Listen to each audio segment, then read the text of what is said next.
The Avengers radio series, a cultural phenomenon in South Africa back in the 1970s, South Africa was a country with no national television service. It wasn't until 1976 that the country would get its first taste of television broadcasts. But before that, radio was the primary medium of entertainment and information for the masses. This was the context when The Avengers, a British spy FI series, made its debut on South African radio and became a cultural phenomenon. The Avengers was a British television series that originally aired from 1961 to 1969. The show revolved around the adventures of John Steed, a suave and sophisticated secret agent, and his various female associates.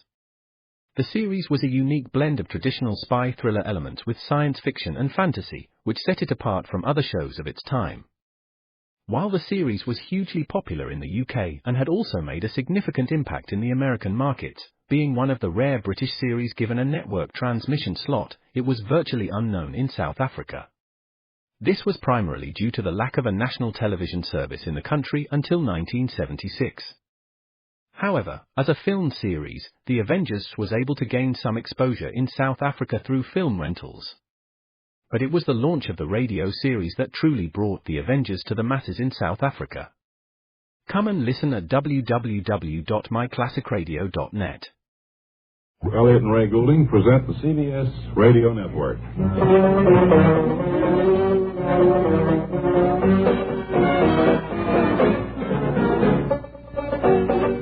Hello, everybody. Yes, indeed, you're hearing correctly. This is the Bob and Ray Show. Coming to you on your radio, wherever that may be. This program we put on tape back in June 3rd. And of course, here it is.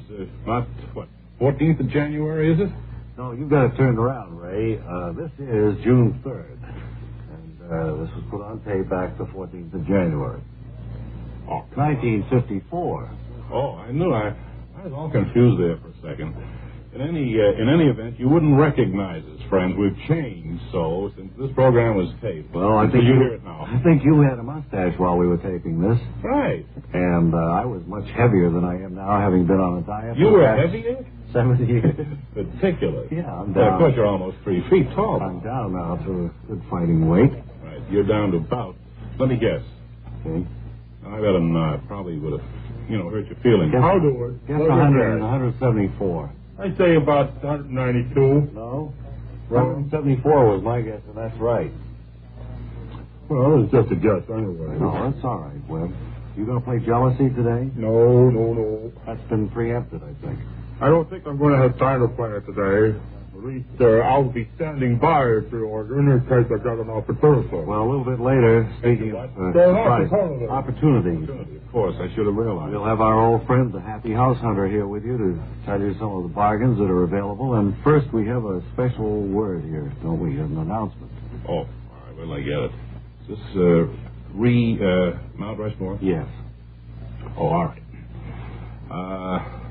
Seems funny to be doing this in January. It really is. Well, Bob, it's June. Oh, yes. June 3. Yes, we have another public service announcement. This time from the Department of Parks. Mount Rushmore once again welcomes the coming of the spring and summer and tourist season with open arms. The Mount Rushmore observatory and spectator areas are open for your enjoyment, friends. However, do not abuse the privileges, please. The area is not a picnic area. Too many visitors have been using it for picnics, and we think this is a disgrace. And it's too high up, too.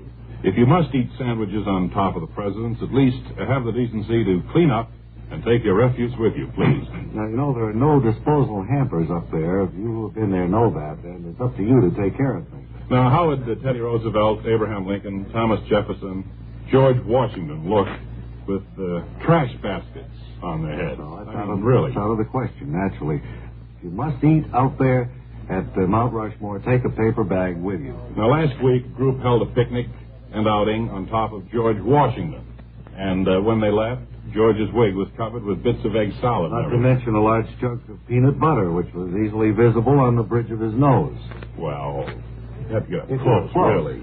Also, we should like to remind parents that the Mount Rushmore Memorial is not a playpen for your children either. Lately, some of the kids have been swinging on Teddy Roosevelt's glasses or sliding down Thomas Jefferson's nose. And just 2 nights ago, a kid was caught using a pogo stick on Abraham Lincoln's lower lip. This has got to stop. We ask your full cooperation. So if you're a public-minded citizen, we appeal to you to stop throwing bits of writing paper, cigarette butts, milk bottles, old Easter cards, racing forms, and stuff like that all over the presidents of the United States. And one final request. There is a space of rock up there on which nothing is yet been carved. All that space is being reserved, friends, for a president to be determined at a later date. However, it's come to our attention that a group of teenage girls are starting to carve the face of, is this right, Marlon Brando? Marlon Brando. On this rock? Although he's a capable actor, he was never president of the United States. He was Napoleon and a lot of other people, but he was never president. So unless he is elected president this coming November, cut it out. And I can tell you right now, he won't be. Who do you think will be elected, Ray? Tab Hunter. This has been a personal appeal from your Chamber of Commerce. You can address all inquiries to Stone, CBS, 485 Madison Avenue, New York. All right. Now, we turn back the clock, friends, right here to yesteryear. And another soul-satisfying CBS radio promotion. One that started a stampede among listeners the Sunday after its airing. Well, I would like to take a minute out now to billboard some of the show business guests on the Mitch Miller Show this Sunday night. And what a star-studded lineup it is, too. Shapely Sophie Bondsides, Queen of the Golden Trampoline. That toe-tapping twosome Toots and Boots. Tiger Toomey and their Groovy Woovies, whose latest disc-click chickle-chewing chick is high on the charts. And not to mention Viola Bibble, former big band thrush, who's currently knocking them dead as lead, or rather, knocking them dead as lead understudy in the Broadway hit Follies of 1927. You read it last year. And remember, Mitch Miller reserves the right to change his guest list without prior notice. That's right. He may spring a few surprise deletions, but no matter who's visiting the Mitch Miller Show, you'll find its fine CBS Radio Sunday night fare. I wonder who he's really going to have visiting with him, do you know? No. We'll find out. We do know, though, who's visiting here right now, one of the all-time show business greats, and if I gave you just one of the songs he's written, you'd realize what a big name he is and what a big man he is for coming here and giving us time from his very busy schedule. Mr. Goya Saplud, is that how you pronounce it? Well, Mr. Saplud. Goya, you've been around for I don't know how long, a number of years, and although a great many people aren't familiar with your name, they certainly do whistle and sing your songs probably every day. Well, it's just that my name has never been associated with all my songs. I don't mind, although, of course, every once in a while your ego is a little punctured, I suppose, because you wish you had more recognition, but just hearing my songs sung regularly is enough well, I guess. Just to fill some of the folks in and to make you more familiar with them, what are one or two or three of the songs that you have written? Well, how about, do you remember Happy Birthday to You? What a grand old favorite. Happy Birthday to you. Yes, sir, Goya Sabu. Wonderful audience. The audience remembers it. Let's have another one from your grab bag of memory songs. Right. Should old acquaintance be forgot? Real evergreen, real perennial. Let me do one now. I think I remember that your name was on the sheet music of this when it first came out. I didn't know you could sing. Ring around a rosy, can't pocket full of posy. Yeah, that was a good one, wasn't it? Well, it wasn't big a hit, I hope. My big one was London Bridge is falling down. Oh, who'll ever forget that one, huh? Yes, sir. Boy, that was on everybody's lips there about 10 or 12 years ago. I remember you getting a big play in the Sunday papers on that. What do you Old MacDonald had a farm. E-I-E-I-O. That's the theme of one of our guests, Dean Armstrong. I bet the Dean doesn't know that you wrote that. What happens when you go to a party and somebody, they start out with, hail, hail, the gang's all here. And you say, Goya, I wrote that song. What do they say? Well, if it's late, I have been physically, thrown out, I should say. Oh, I see. And I've been hurt. You mean they... But if it's early in the evening, it's cause for great laughter, and I'm held up for ridicule for about 40 minutes, and then I leave. Uh-huh.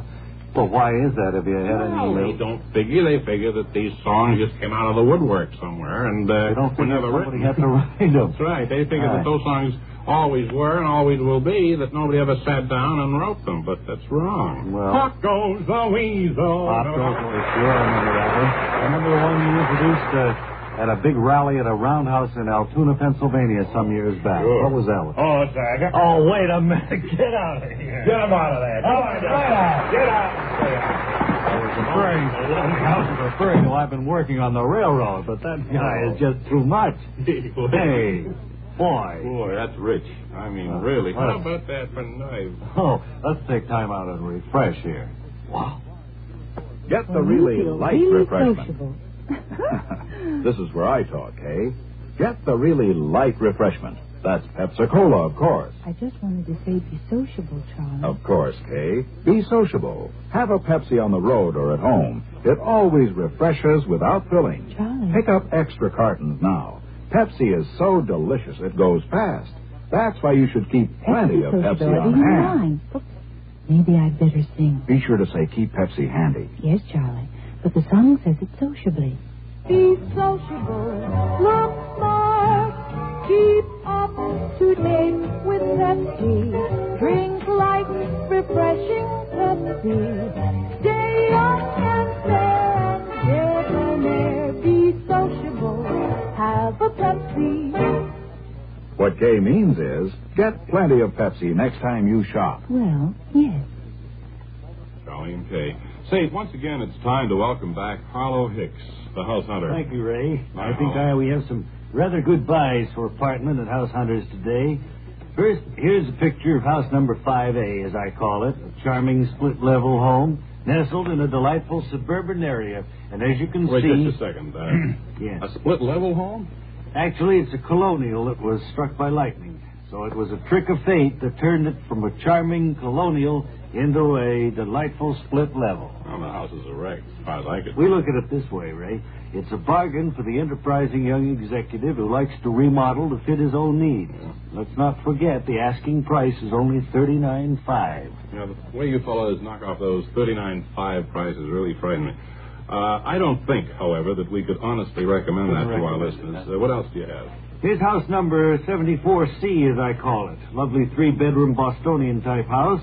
Has lots of closet space and also comes with 4 acres of ground. How many closets does it have? No closets. I said lots of closet space. Comes with 4 acres of ground. You can build a lot of closets on 4 acres of ground. You say a Bostonian-type house. What do you mean by that? I've never heard that. Well, doesn't mean that Paul Revere lived in it. No. I'll tell you that. Well, what does it mean, anyway? I'd rather not say. Oh, okay. You said, though, that it was a Bostonian-type house. Please, what does it mean? Well, if you really must know, it means it's been banned, Oh. but only in Boston. We flew it to the outskirts of Milwaukee, where it's now open for vacancy. Mm-hmm. And let's not forget, the asking price is a mere $43,500. Where do you fellows always get that 5 you throw in? That's, as I remember, that's 500, isn't it? 500 clams. I've already forgotten it. How about a ranch house? Anything in that line? You're in luck. Well, that is to say, a lucky person in your audience is. We just had a 12-acre ranch house open up, become available, and it's a steal. Not only do you get the ranch house, but you get 30 head of cattle thrown in for the asking price. Well, that really is a buy. Say it is. It's not only a house, but it's a ranch as well. Well, how much acreage?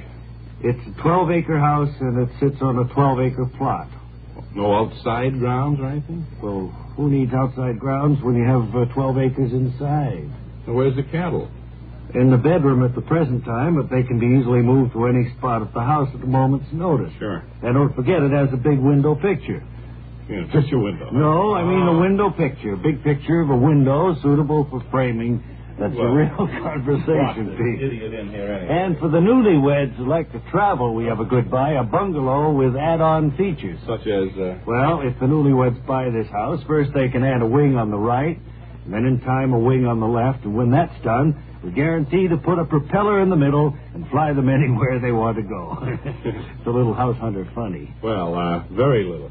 Our thanks to you, Harlow Hicks, the house hunter, for stopping by, and if any of our listeners should be foolish enough to want to contact you, where should they write? Well, I'm sorry I haven't a permanent address at this time. I'm living in a furnished room. Why is that? Simple, I can't find a decent place to live. All right, Gracie. Happy hunting. Well, that does it for today. We had hoped to talk to some of our studio audience, but we'll have to do that Monday, I guess. Well, that caps another cube into the cooler, doesn't it? It does. But we'll be back to say so long in just 10 seconds.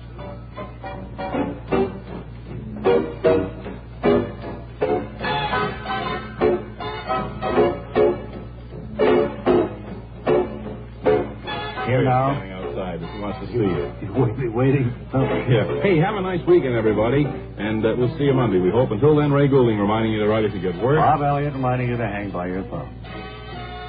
10 timely capsules each weekend. Kammerer on Sports on the CBS Radio Network. You're on 74 KCBS AM/FM San Francisco. San Francisco.